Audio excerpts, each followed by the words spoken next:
What's good, everybody? It's your boy Agent P of the GOP here to give you guys another Nuggets talk recap. This time with the Nuggets and the Nets. Nuggets on the second game of their road trip. Got one more on the roadie to after tonight. But let's get into the recap for the Nets and the Nugs. 7:38 mark of the first quarter. Denver's up 14-7. Jamal Murray, Michael Porter Jr. hot early. Had the makings of a Porter quarter. 8 points on 3 jump shots. 2 of them were 3-pointers. 2:47, they end up cutting their lead to 3. Nets catching a better rhythm at this point, and at the end of the first quarter, it was 28-28. Nuggets shooting well, 56%. Nets were staying in it due to the 3 ball. They were 5 of 10 from 3 in that first quarter. 41-35 Brooklyn at the 8:07 mark in the second quarter. Brooklyn was winning the quarter 13-7 at this point. Reggie Jackson was doing a good job of keeping Denver afloat at this point. Offensively, and Peyton Watson nails another 3. So his streak of games with a 3-pointer continues here. But Brooklyn was doing a good job against the second unit. DeAndre Jordan was out there at this point, so they were able to move the ball pretty well against us, playing a lot of perimeter move the ball offense here.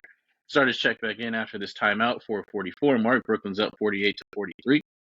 Jokic, it was a note I made here at this point. So what Brooklyn was doing offensively, especially when Jokic was in the game, was they were stringing out their pick and rolls more. So Jokic was coming to hedge, which is what he did in the first matchup against Brooklyn. But Brooklyn, with that, instead of just stopping after a couple of dribbles, they were stringing it out more. And this was leaving the backside of Denver vulnerable a bit. And they had to clean it up and they had to adjust to that. Brooklyn was able to get a couple easy looks. And that's why they went into the half up 2, actually, 60-58. Denver didn't shoot free throws until the 117 mark of the second quarter. Continues to be a trend for this team. But they still shot really well, 57% from the field. Only 3 of 10 from the three-point line, though, which is why Brooklyn was able to keep it close because they were shooting. They weren't shooting well, but they did make more. They shot 7 of 18 from the 3 in the first half, 49% overall. Jokic had 14, MPJ had 12, and AG had 13.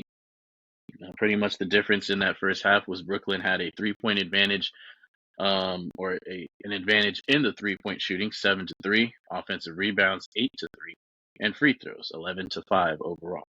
Third quarter, Brooklyn was still up 73-69 at the 7:59 mark. The Nuggets at this point were playing calm basketball, which is how I described it. The reason I described it that way is because it didn't look like there was a lot of urgency, which is fine. It was still early in the third quarter, but they weren't providing a lot of resistance for Brooklyn defensively. So at this point, I just made a note that I was like, hey, I'd like to see Denver play with a little bit more force here. And as soon as I wrote that note, that's what they ended up doing. It was 86-81 Denver at the 3:11 mark. The offense was getting whatever they wanted, but they were getting a couple more stops this time defensively. And Jamal Murray started to see an uptick in his usage in this quarter. He increased the lead after a couple of threes to 5 at this point. And at the end of the third, Denver got the lead back. It was 88-86 after 3. Denver won that quarter by 4, and Murray really got going. He got up to 22 points for the game. He was 8 of 14 from overall, 3 of 4 from 3, 16 points in that third quarter. Jamal Murray came alive, and he was spearheading the charge along with Nikola Jokic, who had 22, 8, and 7.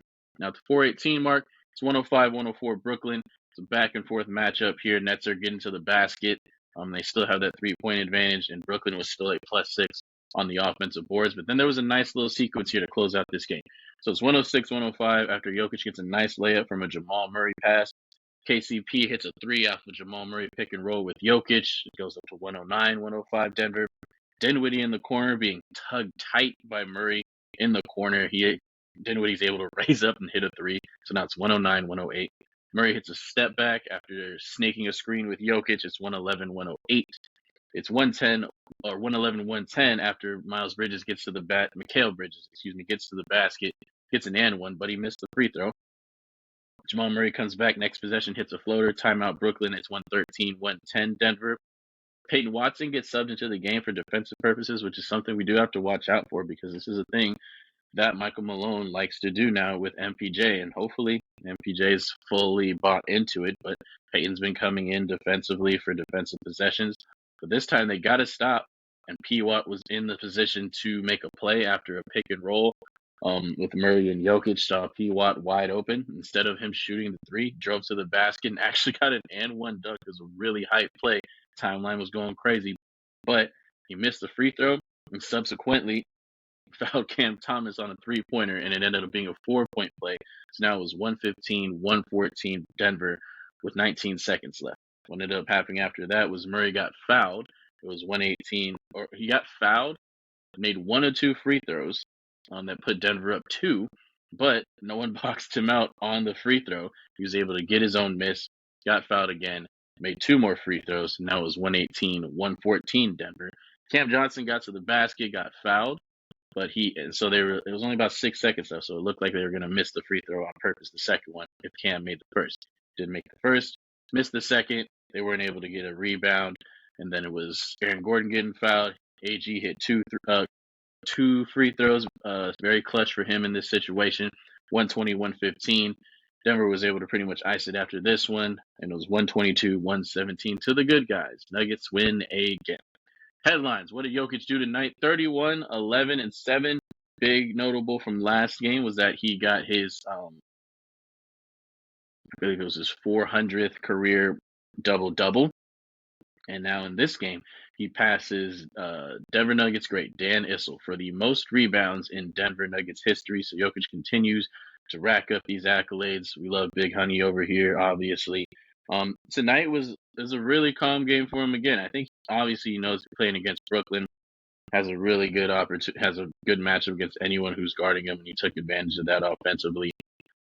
Defensively, it was a little bit tougher. They were stringing out those ball screens, like I said before, so he was giving up some buckets on that end, but obviously offensively, the focus was there. Hit a couple of threes as well. His outside jumper looked good tonight. So a nice, calm, dominant evening again from Nikola Jokic. He visited his horses the night before in Brooklyn, so you know he's going to come out and show out tonight. So another good game from Jokic. But this game, the fingerprints of this ball game are going to be the fingerprints of Jamal Murray. Tonight, he was excellent. 32 points, 9 assists, and 5 boards on 11-19 shooting. He was just focused, and you could tell Murray had that look in his eye that he wanted to just take over tonight, and that he did. He also shot 4 of 6 from 3, which continues a great trend for Jamal Murray. I tweeted it out. I was like, man, I love 40% plus shooting from the three-point line, Jamal Murray. This man has been shooting 43% from the three so far this season. Going 4 or 6 tonight's only going to increase that percentage.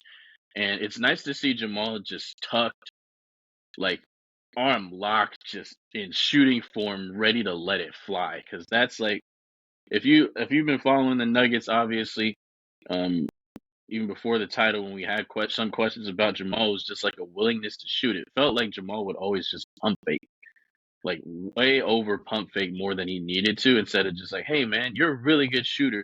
You need to be shooting 6, 7, 8 threes a night. Stop giving up these open looks. So this season, he's just looked so locked in from the 3-point line, and that just elevates his game even more. It makes this team even more unguardable if you got to guard him out there too on higher volume with still great efficiency. So shout out to Jamal. Really locked in tonight. Excellent all-around game for him. We need that Jamal Murray more often this year. It's one of those first times where I was like, man, that was the stamp of the game was Jamal Murray, and it was really fun to watch tonight. PWat gets another little shout out in this one, man, because he had 9 points of 4 or 5 shooting, nailed another 3-pointer, which, like I said before, continues that streak of having a 3-pointer in this nice little run for himself. And he had that and one dunk in crunch time. Now, it was maybe questionable for him to be in the game, which is something that we're going to have to keep monitoring as the season goes on. But when he had his opportunity, he didn't waste it. He got in there, got the and one dunk. Incredible play from him. Obviously, you can tell he's still almost a rookie with the foul on Cam Thomas. He did a good job contesting. It's just the landing area kind of thing. You know, it's tough to do. But, like, from PWat for most of the night, the things that he did offensively and defensively, he continues to grow right before our eyes. Keep doing what you do in paint. We appreciate it. Rest of the starters, Aaron Gordon, really solid night. 18 points, 5 rebounds on 5 of 6 shooting. More importantly, 8 of 9 from the free throw line. So after having a really tough stretch, he's still only around 60% from the free throw line at this point. He's been shooting better from the free throw line recently. So that's what Aaron needs to focus on. Didn't shoot any threes tonight either. So it's a concerted effort, you believe, from him to just say, hey, outside jumper's not really working too much right now, even though he shot okay in the last game. Got to get to the basket, got to take advantage of my size against Brooklyn. And he was able to do that, got fouled a lot, and when he went to the line, he knocked him down. so that was really good from him. MPJ, 15 points on 6 of 10, 3 of 5 from 3 overall. It looked like it was going to start off great. He scored like 8 of the first 10 or 12 buckets for the team. That's kind of how it goes for MPJ. He kind of just sometimes, the way the Nuggets offense works, it's just getting stuck in the corner and not looking for him. Even when he got subbed into the second unit, it was a lot of just Reggie Jackson, pick and rolls, doing whatever Reggie wanted to do, and it's not enough of a concerted effort. I wish there was more, because MPJ is obviously incredibly talented offensive player. I wish he got the ball more in situations where it wasn't, when Jokic and Murray are off the floor especially. So I still think that's something that Denver needs to keep looking at when they have Michael Porter Jr. on the court. KCP, 1 of 6 from the field, only made 1 3 tonight, 3 points. But guess what? Still a plus 15. Still just so goddamn steady. Just the perfect fit on this team. Guess what?